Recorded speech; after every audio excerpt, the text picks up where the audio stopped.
Саламатсыңарбы, кымбаттуу окуучулар. Информатика сабагынан Python программалоо тилин окуп үйрөнүүнү улантабыз. Бүгүнкү сабакта биз функциялар тууралуу сөз кылабыз. Python программалоо тилинде функцияларды кантип түзүү, аны кантип колдонобуз, мына ушулар тууралуу сөз кылмакчыбыз. Бүгүнкү сабакта силер функция деген эмне, аны кантип түзөбүз жана аны кантип колдонобуз, мына ушулар тууралуу үйрөнөсүңөр.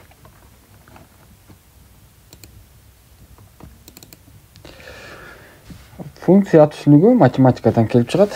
Математикада функция төмөндүкчө жазылат. f of x барабар x көбөйтүлгөн x деген функция болсо, бул жерде f деген функция берилген жана ал бир аргументти кабыл алат. Ал x деген аргументти кабыл алат экен дагы. Жыйынтыгында ошол x аргументтин квадратын кайтарып берет экен. Эгер ушул функцияга биз 5 деген аргументти бере турган болсок, анда ал бизге жооп катары 25-ти кайтарат. Ал эми 3-тү бере турган болсок, анда бизге жооп катары 9 кайтарат да. Аргументти квадратка көтөрүп жооп кайтарып берип жатат. Ушул сыяктуу эле программалоо тилдеринде да функция деген түшүнүгү бар. Жана ал кандайдыр бир программа түзүүдө өтө маанилүү ролду ойнойт. Азыркы бардык программалоо тилдеринде функция кездешет. Жана ал орнотулган болушу мүмкүн, же болбосо колдонуучу тарабынан түзүлгөн функциялар болушу мүмкүн. Орнотулган функциялар, булар биз Python программалоо тилини жаңыдан үйрөнүп баштаганда print, input, max, min деген функциялар, мына ушулар орнотулган деп аталат. Анткени ал Python программалоо тилинин өзү менен чогуу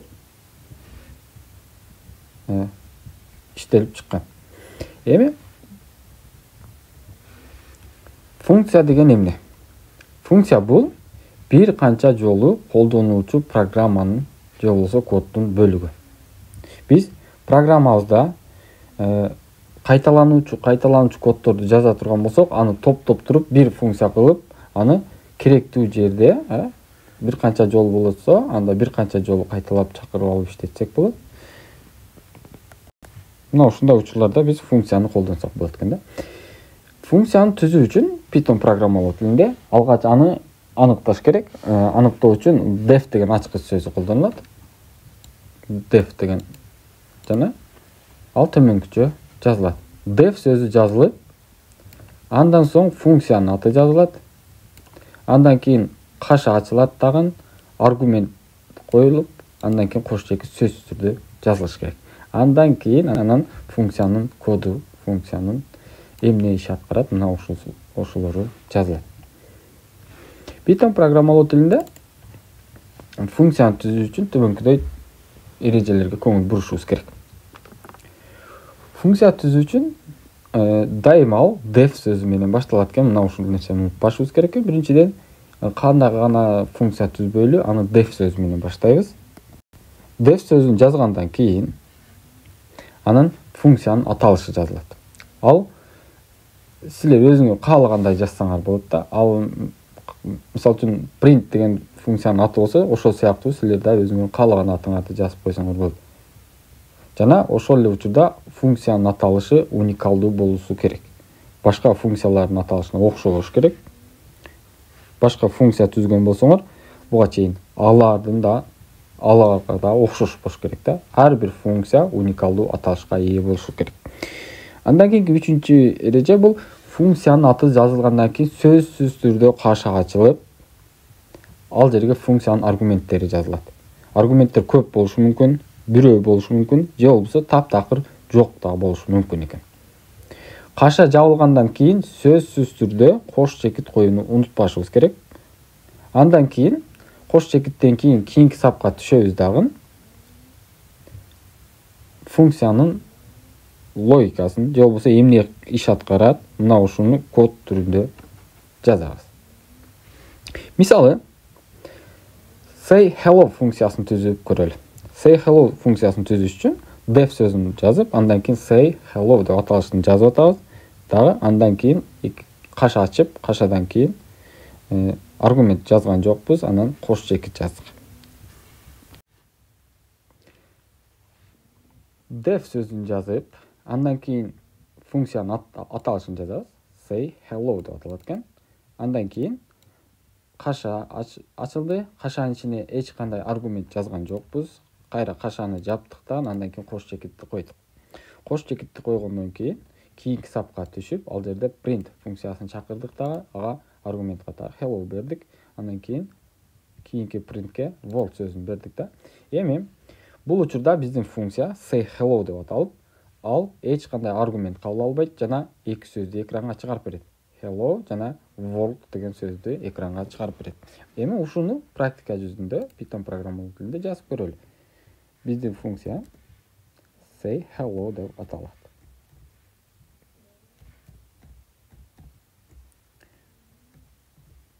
Кош чекит, андан кийин сөзсүз түрдө бир таб өлчөмүндө жылышыбыз керек. Def сөзүнүн тушунда жазыла турган болсо, анда бул программабыз туура эмес жазылган болот. Эми бул жерге биз print hello. Андан кийин print world. Эми функцияны түзүп алдык. Эми муну кантип чакырабыз, кантип иштетебиз?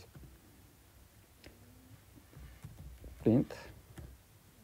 Ушул print функциясынын ичине биз say hello деп жаза турган болсок, функциябыздын аталышын, эми ошол биздин say hello деп аталышты жазгандыгыбыз үчүн эле бизге экранга эки сөздү чыгарып беришти да. Мынакей hello world деп чыгарып беришти.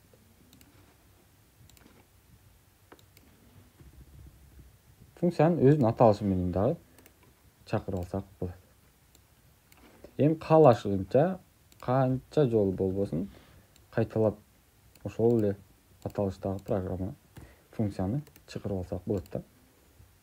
Канча жолу чакырсак, бизге жооп катары ошончо жолу экранга биздин жазган кодду иштелишин чыгарып берет да. Башкача айтканда, жооп катары бизге hello world деген сөздү чыгарсын дедик эле. Мына ушул hello world сөзүнү бир канча жолу, биз канча жолу чакырган болсок, ошончо жолу чакырат.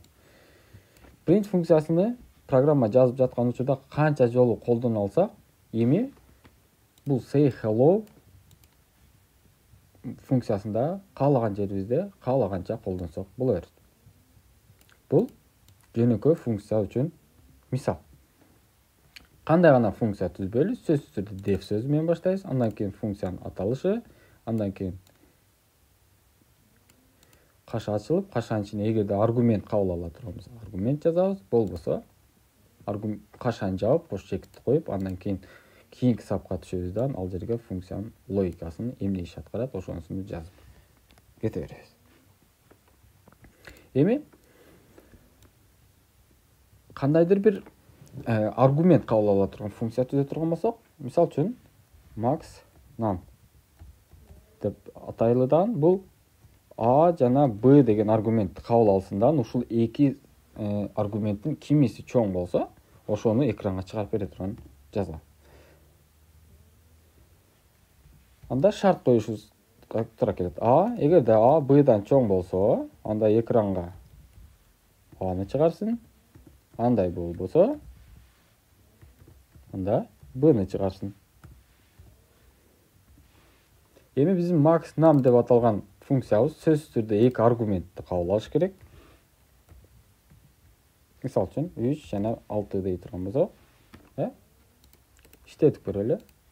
Программабыз 6 деп чыгарып атат. Демек, эки сан берилсе, ошол эки санды, аргумент катары эки сан берилсе дейт, ошонун чоңун таап бере турган функция түзүп алдык да. Биздин функциябыз эми эки сан берилсе, ошонун чоңун таап берет. Ар дайым кайсы жерде болбосун кантип колдонбойлу. Мындан кийин дагы бир канча жолу чакырып алсак болот. Мисалы үчүн max, эми башка санды берели. 12 8. Демек, 12 биринчи учурда 6-ны чоң деп чыгарып берет, экинчи учурда 18-ди чоң деп, 12-ни чоң деп чыгарып берет. Биздин бул функциябыз эми каалагандай эки сандын чоңун таап берет. Эми ушул сыяктуу кылып эле эки сандын суммасын таап бере турган функция түзөлү. Def сөзүн сөз жазабыз. Андан кийин сумма деп атайлылдан алга аргумент катары эки сан берели. Аргументтин аталышы каалагандай болушу мүмкүн. Эми ушул эки сандын А жана Б деген аргументтин суммасын экранга чыгарышыбыз керек. А плюс Б.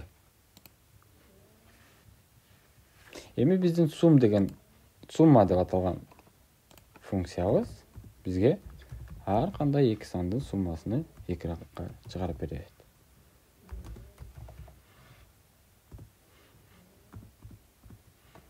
Эки санды жаздык. Сумма деп аталыш керек. Ушул сумма программаны иштеткенде биринчи учурда 6. Бул 6 деген бул алдыңкы max num деген функцияны чакыргандагы учур болсо, ал эми 360 деген 690 деген бул кийинки функцияны чакыргандагы жооп болуп атат да. Башкача айтканда 123 менен 567-ни кошконубузда 690 чыгат экен. Мына ушуну жооп катары бизге кайтарып атат. Демек, каалаганда функцияны түзүп алсак болот экен. Def сөзүнү сөзсүз түрдө жазышыбыз керек экен. Андан кийин бир боштукча коюп туруп, андан ошол функциянын аталышын жазабыз. Андан кийин каша ачып, эгерде аргумент кабыл ала турган болсо аргументин жазабыз. Болбосо аргументсиз эле жазып койсок болот. Эми кийинки мисалда кандайдыр бир аргумент кабыл алып, ошол аргументтин квадратын чыгарып бере турган функция түзөлөт. Квадрат деп атайлы да, бул бир эле аргумент кабыл алсын, А деп аталсын ал аргументи, жана ошол аргументтин квадратын экранга чыгарсын. Демек, Python программалоо тилинде даражага көтөрүлгөн ушундай жазылса, демек, эми квадрат деген функциябыз каалаганда бир санды жазышыбыз керек, ошонун квадратын экранга чыгарып бериш керек. Демек, эгерде 123 деп жаза турган болсок, анда анын квадраты мына ушул санга барабар болот экен. Ушуну менен бүгүнкү сабагыбыз аягына келип жетти. Силерге үйгө тапшырма. Бүгүнкү өтүлгөн теманы колдонуп, берилген 3 сандын эң чоңуну таба турган функция түзөсүңөр. Жана бүгүнкү сабакта өтүлгөн функция түзүүнүн эрежелерин эске тутуп сактайсыңар. Кийинки сабакта амандашканча сак саламатта калгыла.